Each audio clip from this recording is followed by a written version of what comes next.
பாரத பிரதமர் நரேந்திர மோடியின் சிறிய முயற்சியால் உத்தரப்பிரதேச மாநிலம் அயோத்தியில் 1000 கோடி ரூபாய் மதிப்பில் உலகிலேயே மிகவும் பிரம்மாண்ட வகையில் ராமர் கோவில் கட்டப்பட்டு வருகிறது.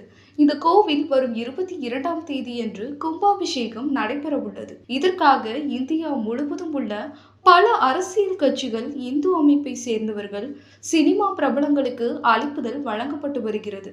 இந்த நிலையில் அயோத்தி ராமர் கோவில் கும்பாபிஷேகத்தை ஒட்டி சென்னையை சேர்ந்த ஒருவர் தனது காரை ராமர் கோவில் வடிவில் ஸ்டிக்கர் ஒட்டி அழைப்புதல் வழங்கி வருகிறார்.